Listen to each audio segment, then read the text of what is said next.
It was one of those cold evenings when the sky hung heavy with gray clouds, and the streets were soaked in rain that refused to stop. Jack Miller, a former Marine and single dad, had just finished his late shift at the auto repair shop. With grease still on his hands and exhaustion written all over his face, he just wanted to pick up his daughter, Emily, from his neighbor's place and go home. But fate had a strange way of testing those who had already been through enough. As Jack stepped toward his old truck, he heard a small, trembling voice behind him. "Mister, please, can you help me?"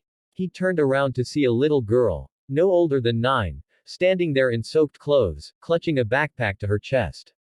Her big brown eyes were red from crying, her knees scraped, and her tiny hands shook as if she'd been running for miles. Jack's instincts kicked in immediately. He'd seen fear like that before, back in war zones, when children hid from chaos. He crouched down gently. "Hey, sweetheart. What's wrong? Where are your parents?" Her lips quivered. "Please, hide me. My dad's looking for me." Jack froze. Those words carried weight, dangerous weight. He looked around, but the street was empty, silent except for the rain tapping on metal and pavement. "All right," he said softly. "You can sit in my truck for a bit, okay? You're safe now." He opened the door and handed her a dry blanket from the back seat. She clutched it tightly, trembling as she whispered, "Don't tell him I'm here, please."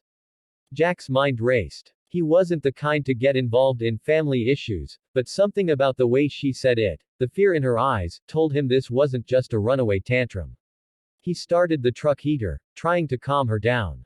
"What's your name?" he asked. "Lily," she whispered. "Well, Lily, I'm Jack. You're safe here. Nobody's gonna hurt you." As she slowly warmed up, Jack noticed the backpack she guarded so protectively. Something about it didn't sit right with him. It was heavy, too heavy for a child her size. But he didn't ask, not yet.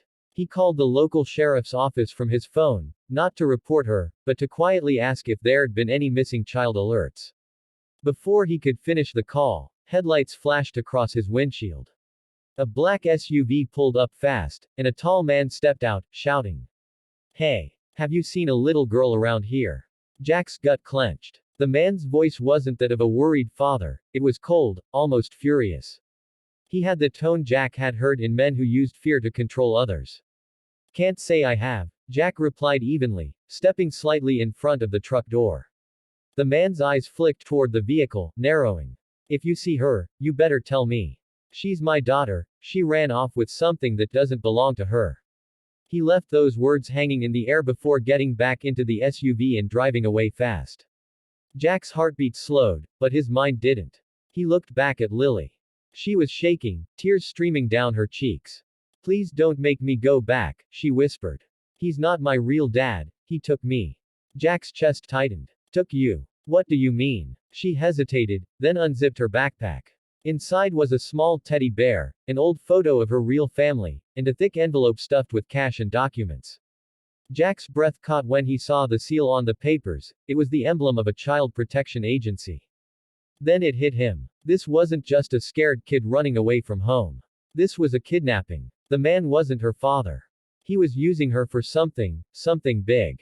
Jack's military instincts and protective heart surged into action.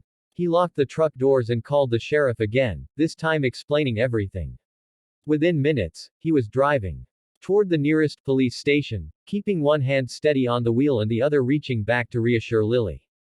"Don't worry," he said softly. "You did the right thing coming to me."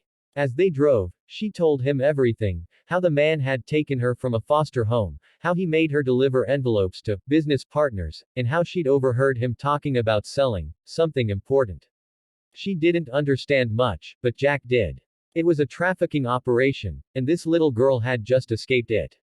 The rain turned into a storm as they sped down the highway, and Jack noticed headlights behind him again. The same black SUV. It was following them. "Hold on tight," Jack muttered, his grip tightening. He swerved off onto a dirt road he knew from his old hunting trips, roads no one would think to follow. He turned off the lights, coasting in silence until the SUV roared past the main highway. They waited in the darkness, hearts pounding, breaths shaking. When the coast was clear, Jack drove Lily straight to the police station. The sheriff, a friend from his Marine days, listened carefully, then called in federal agents. The documents in Lily's bag linked to a massive case that had gone cold months ago. Over the next few weeks, investigations unraveled an entire ring of traffickers, and the man who called himself Lily's father was at the center of it all.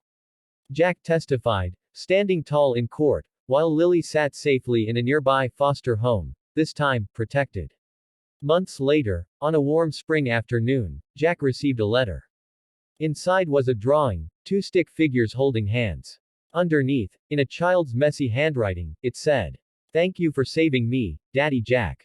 He smiled, tears welling up in his eyes. Life had given him battles, losses, and scars, but this moment reminded him that even broken people could be someone's hero. And as he looked up at the sky, he whispered, "Sometimes, the ones we're meant to protect find us when we least expect it."